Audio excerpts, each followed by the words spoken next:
All right, and we back on the forecast. Now, I don't know how much blood is going to take for us to say enough is enough. It's been hundreds of years and we still make excuses and let other groups off the hook, all while we point and blame the finger at ourselves. We believe so much misinformation, and we have to understand that after hundreds of years, there has to be some kind of mental trauma. And a lot of us suffer from Stockholm Syndrome, some more severe than others. But at some point, we have got to be tired of seeing so much blood shed. We have got to be tired of being prisoners of war. Down in Florida, an unarmed brother, Travis McNeil, was shot and killed by Miami PD. Now let's see how a simple traffic stop led to this brother's death. A Miami police gang unit was working a joint operation with federal authorities last night at Miami Avenue and 75th Street. Police focused in on one car, but after that, nobody can tell us. We left out the club, went to his car. We get a few blocks up to the street. I don't know, I say about like 3 to 4 blocks from the club. And all of a sudden, just police surrounding us. In early 2011, Kareem Williams was with his cousin Travis McNeil at the Take One Lounge, a popular strip club in Little Haiti. A federal gang task force was surveilling the location and followed Williams and McNeil out of the parking lot. The driver, McNeil, was intoxicated. DUI guys, he's swerving all over the place. 2 unmarked police cars surrounded them at a red light. Guys, we're stopping Miami and 75. Miami and 75. We got an officer involved shooting. We have a black note down at Miami and 75. Within minutes, Williams was handcuffed and pleading for his life. He was bleeding from 2 gunshot wounds. His cousin sitting next to him was dead. Both had been shot by Miami police officer Reynaldo Goyos. I was letting him know that I know I felt something hit my stomach, and I was telling him, "Oh, cuz, I'm hurt." But all the while, he was gone. I am so sorry for the loss of your son, Travis. My cousin Travis, he was a good dude, and I miss him very much. I love him. This is your cousin Larry. Travis McNeil left behind 2 children in a tight-knit community in Miami's Overtown neighborhood. My life changed a lot since that incident. I'm not the same. Florida's state attorney decided not to press charges against the officer for the shooting. Goyos maintains he thought McNeil was armed. This is his account of what happened that night. As soon as I saw what I believe was a firearm and I was in fear for my life, I took my target and it was 3 shots and right back to back to back. It was, if you want me, I could discern it was pop, pop, pop, just like that. But an investigation of that night's shooting does not support Goyos' account. Police found 2 black cell phones on the driver's side of the car. There were no guns. McNeil and Williams were unarmed. So Travis McNeil and his cousin Kareem Williams was out of the club minding their own business when a gang task force saw them leaving the club. Now mind you, these brothers weren't in the gang or didn't have any gang affiliation, but the police decided to follow them anyway. So Officer Reynaldo Goyos pulled him over, and when he approached him, he said the brother Travis McNeil, who was driving, ignored his commands. Then he claimed his brother was reaching down or reaching in his waistband for a black object, so he was forced to shoot and kill his brother Travis McNeil and wound his cousin Kareem Williams, and I'm not sure what he did at all. But of course this cop feared for his life, but it turns out this brother didn't have anything but a cell phone. But of course a black man with a cell phone makes a cop fear for his life. So to them, the shooting was justified. The state attorney said he could not be charged with manslaughter because he had reasonable fear that he was reaching for a weapon that he did not have. This is the same state that went after the state attorney Aramis Ayala for trying to get rid of the death penalty. And they took her cases away and did everything they could to take her power away, even though she was an elected official. But this state attorney condoning murder, they don't have anything to say. It's okay. But months after he was cleared of all charges, a review board concluded that the shooting was unjustified. They said he violated deadly force policies, the evidence didn't match the cop's story, and the bullet hole in his brother's shoulder doesn't match the cop's story.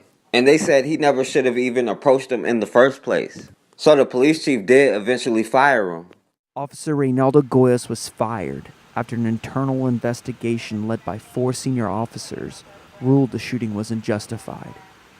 Goyos appealed the chief's decision through a process common to police departments nationwide known as arbitration. Less than 2 years later, a sole arbitrator overturned his termination, ordering the chief to bring Goyos back on the force. Across the country, officers fired for misconduct are being rehired despite the objections of those running the departments. The Washington Post surveyed the nation's 55 largest police departments and found that at the 37 departments that provided data, at least 33 of them were forced to rehire fired officers.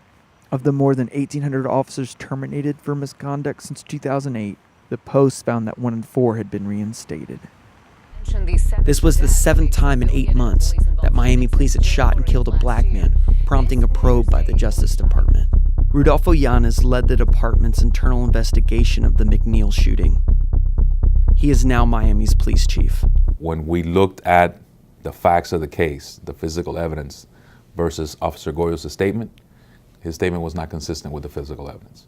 And so that's why that shooting was ruled not justified. Goyos appealed the city's decision, sending the dispute to an arbitration. Over 4 days, an arbitrator listened to both sides present their arguments. He then ruled the city did not have just cause to fire the officer. From our perspective as the employer, many of those rulings are concerning because in our estimation, they're not really consistent with what we believe the facts were.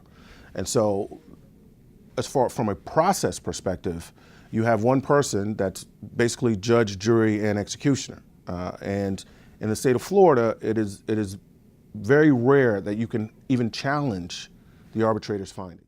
So even though they admitted he violated policies, they didn't charge him, but they did fire him. So now he can go to any police department in the country, including the one he was just fired from, and reapply and get hired. But in this case, he didn't even have to do that. Even though he wasn't charged, the Fraternal Order of Police was mad that he was even fired. They build organizations to protect themselves when they harm one of us. Also tonight, a Miami police officer who was involved in a deadly shooting was cleared by the state attorney's office of any wrongdoing, but his own department came to a different conclusion today. That 7-year veteran officer has been fired after police brass declared that shooting broke department policy.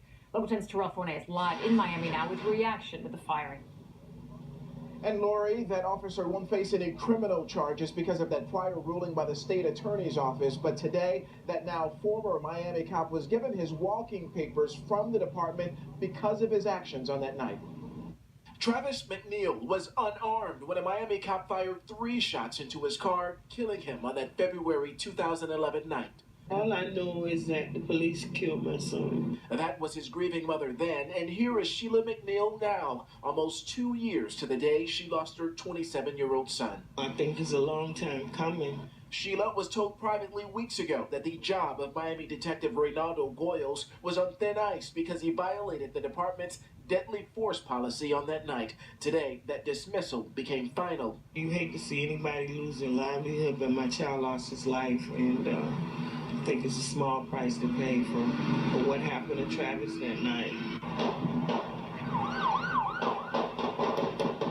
Late 2010 and early 2011 was an incredibly violent time in inner-city Miami. Then Chief Miguel Exposito saturated the streets with heavily armed undercover detectives to thwart violence. McNeil was the 7th black man to be killed by Miami cops in a 7-month stretch as he and his cousin left the Take One nightclub in Miami.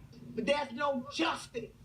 Community outrage trickled down to City Hall, and the chief was eventually forced out. But last year, the state attorney's office ruled McNeil's shooting by the officer was justified. Miami police, though, say Officer Goyos had no right to even approach McNeil's car, fire his weapon, considering no other weapons were found on McNeil or his cousin. That was just crazy to me. But I'm glad the city of Miami saw fit to try and do some good, trying to correct the mistakes that were made. And the union, which represents City of Miami police officers, released this statement tonight that says, in part, The driver that was fatally shot, they're talking about Travis McNeil, did not follow the officer's commands and reached for a dark object that was perceived to be a firearm, giving the officer every reason to use deadly force. There is no doubt Officer Goyos will get his job back. We are told by the union that that is a process that he is legally allowed to make, reapplying for this job or another one. But as for the McNeil family, they have retained a lawyer and are now thinking about filing a civil lawsuit against the city of Miami. The Fraternal Order of Police president, Javier Ortiz, said Officer Reynaldo Goyos' firing was because of politics. Because, of course, every time it comes to our lives, it's nothing but politics to them. And he said there's no doubt that this cop will get his job back. And sure enough, an arbitrator decided to give him his job back, so he can go right back on the street to the same job doing the same thing. Not only that, they gave him over $71,000 in back pay that the taxpayers have to pay. The city even covered his legal fees. That's because they built organizations that will protect and even reward people that harm us, that spill our blood. But here we are, instead of building organizations that will protect us, we're caping for everybody else besides ourselves. These other groups make excuses and give passes every time our blood is spilled. But every time we talk about empowering ourselves, then violence is not the answer. As if violence is the only way we can empower ourselves. But as soon as that energy turns around on them, they come running to us and we go out there caping for them. At the end of the day, we are all we got. And at some point, we're going to have to start just caping for ourselves. It's easier to try to sit there and point the finger at ourselves and hold ourselves accountable because we don't have the power to hold anybody else accountable. But as long as we keep allowing ourselves to be divided and conquered, then we won't have the power. When we realize all we got is each other, and the only ones who are going to protect us is us, then we'll be able to do what we got to do to empower ourselves and to protect ourselves. Eugene Gibbons, an attorney with Miami's Fraternal Order of Police, represented Goyos during his appeal. Many times the chiefs believe misconduct has been committed, but I'm able to prove later that in fact there was no misconduct. And the Goyos case in Miami is exactly that case. He believes arbitration is essential to protecting cops. There was no misconduct on the part of Officer Goyos. He was simply doing his job to the best of his ability that evening. And the chief, it's my opinion, that he terminated him based on the push from the community. And that was just factually wrong, morally wrong, ethically wrong, because there was no basis for it. Despite the objections of the chief, in August of 2014, Goyos returned to the force. Of the 28 officers fired at the Miami Police Department, Goyos is one of 8 rehired since 2008 through arbitration. He received full back pay, and the city covered his legal expenses. McNeil's family was outraged. My son was 28 years old, and he was just becoming a young man and a father to his son. And I still cannot to this day understand why his life was snuffed out like it was. And then the officer who took his life is allowed back on the streets. He's back out there in the streets again. There is some frustration on the part of, I've been given a charge to maintain proper order and discipline in this police department. And somebody who is not a stakeholder in this police department or in this community makes a determination that this person is fit to still be employed by the agency. Officer Goyos declined to be interviewed, but in a text message he described his termination as political. As a result of the shooting, the city of Miami reached a nearly $1 million settlement with McNeil's family.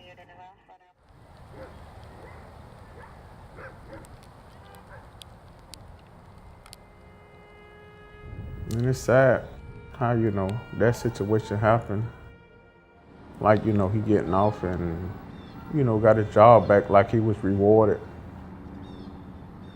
That's something tough to live with. Harass Mrs. Tilly like that. I'm not harassing no one. You are. I'm not. I can call security. You can fill out the form just like everybody else does. Okay, I'm just waiting to talk to someone. I'm not harassing no one, though. Sitting here until somebody's available is harassing them.